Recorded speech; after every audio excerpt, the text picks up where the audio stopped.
Dating is a huge industry. In a recent ING study, a report stated that we singles spend $43 billion a year on dating here in Australia. COVID forced many to change their dating strategies. With no hope of running into anyone eligible at the pub or club, we turned to the apps with gusto. We spend a small fortune on first dates, apparently. Hair, clothes, Ubers, waxing, nails, eyelashes, eyebrows, spray tans and romantic outings have all stimulated the economy of love. We dig deep to get it on. But there are the other costs, the debts that cannot be repaid, the random relationship costs that inevitably arise when you match with a stranger and let them slowly into your life. I have done the apps, or perhaps I should say the apps have done me. I've waited in dimly lit bars, looking as good as I possibly can, only to meet a guy so pissed out of his brain that he keeps sliding off his chair. I've encountered men who tell me they're married on the third date. I have climbed out a window, been dropped at a home in a house in a different suburb, and on one date found myself at an auction where I think I may have bullied a man into buying a home. But the biggest cost has come at the expense of my time. Without a word of a lie, I have been on a date where a man talked at me for a full 2 hours without asking me one single question.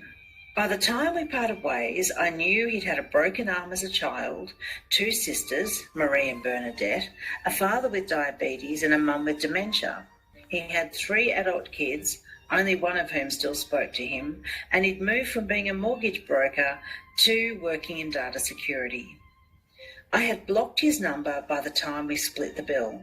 I've had a stalker that forced me to seek a restraining order after I found him in my shower recess when I got home from a morning run.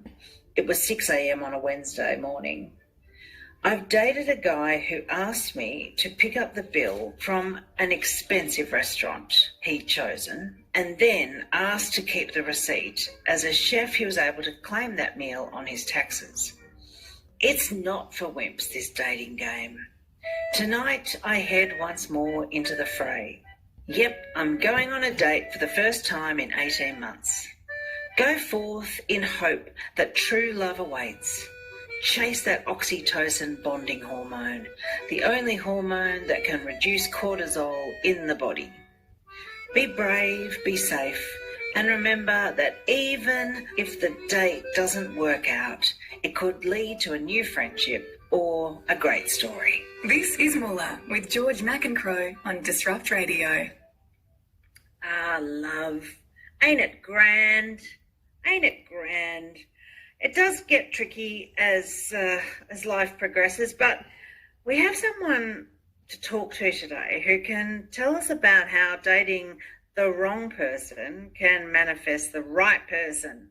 And her name is Karina Chapman. Welcome to the program, Karina. Thanks, George. It's so refreshing to hear that there is all the mistakes that we make could lead to the thing that we need and want and will work. Tell us how that works. Absolutely, you're right. Because when we don't really know what we're looking for and we keep connecting with the wrong type of person, it then gives us clarity moving forward on what we don't want. So then we can figure out what it is that we do want. And a lot of the times in dating, we actually don't know who the right person is for us. Hence, going on lots of terrible dates first before we can connect with the right person. Oh, look, you know that saying, you can't polish a turd, but you can roll it in glitter. You've sort of done that there. Like, you can't get to the gold without going through, I guess, the mud and the slush and the rain and the wind. So you have written a fictional series called The Vixen's Secret Handbook, but you're also writing a pre-production in the stage of a non-fiction called Do Date the Wrong Men, How to Manifest Mr. Right Through Dating Mr. Wrongs. And what were some of the, the research that you've done, what are some of the common things that people get wrong either with their expectations of the date or their preparation or the maintaining? Unfortunately, there's a lot. I mean, a lot of the times we are typically looking at the outside. We look at the photo, we think, oh, yeah, that person looks attractive to me. And we skim over what they may have written, and quite often it's not a lot. So you don't have a lot to go on. And of course, when you meet in person, after putting all this effort in to look fantastic, and you've got these high expectations, then quite often they're dashed within the first 10 minutes when you realise that that person isn't anything like who you thought it would be, and you've wasted your time again.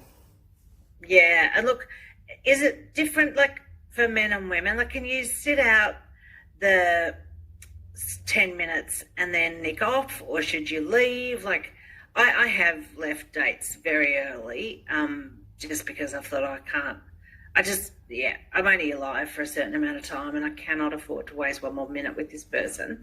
But there are people who have a far more generous approach and far more direct approach, I guess, when it comes to saying, no thanks, but no thanks. I think a lot of the time we don't want to hurt other people's feelings. So that's more about when people stay longer than what they would really like to on a date. And they might have even agreed to go for dinner on the first date, which then if you've already ordered and you're sitting there and you've realised, this is not the right person for me, it's wasting my time, you've kind of stuck and you've got to stay there because you've already ordered. And then you're thinking, well, so who's going to pay for this? Is it me? Do we split the bill? Is there other expectations? And it makes it more difficult to leave and not go back or delete them as you're sitting chatting to them. So how do you find out where? Because I don't mind splitting a bill, but I also know that some people, don't like to split the bill. It's also a matter, like, how do you have the initial conversation about how this is all going to go down? It can be quite awkward, to be honest. So for my clients, I recommend that they only meet up for a coffee date first. It's inexpensive, it's shorter in time that you're expecting to be there. And what you said about time is right. We've only got so much time and it really is precious. So we don't want to waste our time making a connection that we know is not going to be one that we want to keep up. And look, how much magical thinking do you think people do about dating and romance and the Hollywood influence? Do we, look at things in just a superficial way? Are we all thinking that there'll be some dramatic sign from the heavens that this is the person that we're meant to be with? Like, what are some of the key indicators that this, relationship has, let's go positive first, has legs? What are some of the things that should be, in the ether? The best thing is connecting in values, because in long-term relationships, whether it's love or friendship, if our values aren't matching, then that's a good indication that it's not going to be a long-term connection. So by having a chat to them, finding out what type of angle that they spin on their stories, then we can get a bit of an insight as to whether this person might match us in connection and in our values, or whether they won't. And the more that we realise that, this person values this particular thing, whether it's respecting someone or honesty or truth, whatever it might be, then we warm up to them. So even if on the outside we think they're okay but not fabulous, the more we talk to them, the more we think they become more attractive or less attractive depending on what they say. And that's absolutely true. Like, you can meet people who are really good looking, and then within 10 minutes you think, God, I hope you get struck by lightning on the way home. You're a dreadful human being. But how do we elicit the questions? Like, what sort of questions rather will elicit the responses that, can, because it's hard to say straight away, where do you sit on, these issues that are important to me, if that's social activism or family or taking care of your parents in old age. Like, how do you get those questions out about where somebody sits on the things that are important to you? It's more about, instead of questioning about those particular things, it's more about listening to what they've got to say and what stories they tell you. So you could maybe ask, are you close with your family? And then what they respond to is giving you a real indication of whether they're going to match with you. If you're really close with your family and get on really well, or maybe you've got grown-up kids that you see all the time, then you match with someone who has a rift with their family, hasn't spoken to their parents in 10 years, and barely sees their grown children, then that tends to be a bit of a red flag in realising that maybe this person doesn't have the same values family-wise as what I do. And it's a tricky one, right? Because I've been on a lot of dates, and I don't know whether it's nerves. I've been told it's nerves, but and I'm partly to blame for this too, because when I'm nervous, I ask a lot of questions. But what do you do when the person you're with does not ask you anything? That's a good indication that they can be a little bit self-centered, or maybe they're nervous as well. So encouraging out some questions first can sort of start the ball rolling, and then they might be inspired to ask you something. However, if you're on the date and they don't ask you anything, then you've got to think, maybe this is not my person. If they're not interested enough to ask me anything, then what would our life look like together?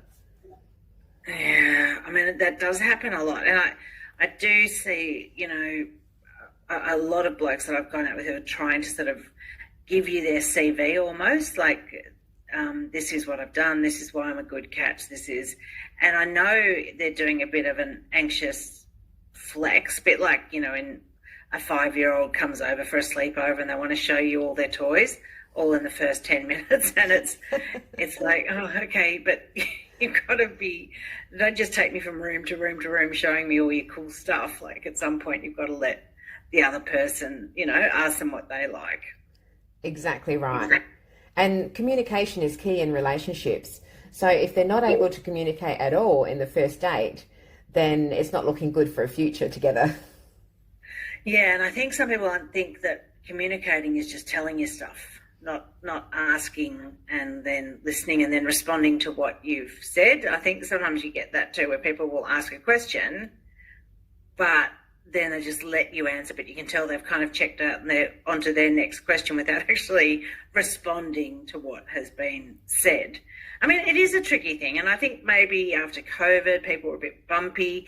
Look, if you'd hang around, Karina, because I know a lot of people want good advice on how to form good, healthy relationships. And if you have a question for Karina, or you'd like to make an observation about how you found love, 0426 307 511 is the number to text. This is Mola with George McEnroe on Disrupt Radio. I'm thinking about love. Actually, today was my wedding anniversary when I was still married, but I'm not anymore. Yeah, fail.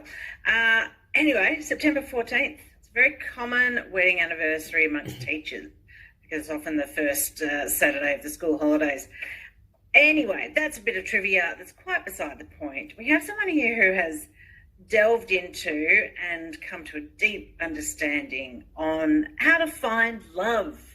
Karina Chapman is the conscious connection expert, and I love that name. What does conscious connection mean, Karina? Conscious connection is the method to use to be far more conscious about the type of people and the traits, characteristics and behaviours of them that are going to match with you. And once you have clarity on who you are and what it is that you're looking for, then you can start attracting those people that match you much better. So this is a key thing, right? There are a lot of people who don't understand who they are in the world, what their own values are, their own self-reflection or inventory is perhaps a bit inarticulate or under scrutinised. How do you find out even more about yourself so that you can seek someone who you can match with? You are absolutely right. A lot of us don't examine what's important to us. So when we have no idea on that, how can we even know who the right match could be? So by doing different courses or working with a love coach, I have a program that's called Aligned Connections that I help people really understand who they are and what's important to them, so that then they can figure out who is the right type of person for them. And, you know, like attracts like. So if you're the sort of person that perhaps wants to just sit on the couch and Netflix and chill all day by yourself with a big bag of chips, yet you're looking for someone that is athletic, then you're not a match. So it's then figuring out, well, what do I have to do to become like the person that I want to attract? So what are some of the common misconceptions? What do people think is attractive, perhaps that they put on a dating app or a website or other things that they think is the most attractive element about them, but actually is not likely to catch a lot of fish? Well, you know, speaking of catching fish, that's a big thing that a lot of guys make a mistake on doing with their profile pictures. They put up these pictures with massive big dead fish and think that that perhaps is what's going to attract women. Whereas, right, where do they get that idea from? I don't know. Perhaps it's Someone's told them that. That's mean. Yeah. It's like a giant prank. Exactly. No woman wants to see you catching a fish. Oh, well, it's the thing that we most look for, apart from photos in the gym, because we want proof that you actually go to the gym. No, really. Well, it's sad though, isn't it? Because there are guys that I've dated. I've thought, if I could just, send you a helpful email about, 3 things you could do differently. You could maybe be not a half bad bloke, but at this stage, it's not my job. And secondly, I don't have the time. Exactly. And that's why I created a course on how to create an attractive magnetic profile online, what types of pictures to use, what types of descriptive words, how your pictures can support what it is that you're saying, so that people get a real idea of who it is that you are and are then more likely to want to click yes and connect with you and have a chat. But it doesn't always work that way, unfortunately, for most people. No. So there's the fishing mistake that blokes make, and I would add to that as well, every photograph has them wearing sunglasses. Yes. That makes me suspicious. But what are some of the ones that women do that we think are attractive, but actually men don't find that appealing? I think it's filters, putting filters on, because then you're looking a little bit different online and they see you in person and get a bit of a shock. So that's already making them feel like, perhaps I can't trust this person. They weren't honest with their photos online. They're not really looking like that. And maybe what else is it that they're not honest about? And maybe it also indicates a certain level of insecurity as well. I don't know how to use filters, so I'm okay on that score. What range of pictures should you put up? You should have a good range, actually. So one, say, headshot without sunglasses on. One, perhaps doing something that is of interest to you that you love. Perhaps you love playing mini golf or doing yoga or running in the park. So things like that is really good. Also, you want to have one full-length body shot of yourself. I see too many that have 7 different ones of just head and shoulders. And you kind of think, does that person even have a body? Like, what's going on there? So little things like that. One I would advise you not to put on is things like sunsets or pictures of flowers, or even pictures of you with a big group of friends, because it's confusing. Who are you? Which one is you? And even, do they perhaps think, oh, that person next to her looks better. If I go on a date with her, I can meet her friend. That would be very heartbreaking if your best friend cut your lunch on a date after a group pic. Look, there's so much to unpack here, Karina, and I really appreciate it. People can find out more about what you do. The title is Conscious Connection Expert, and Karina Chapman is our guest. You can find her on LinkedIn and other places. But yeah, there's a fictional series, The Vixen's Secret Handbook. Might grab that. I hope it's not too fictional and I can actually take some hot tips and tricks. And We Are All Connected is another really important element of what you do. So thank you so much, Karina. It's been a pleasure. Thanks, George.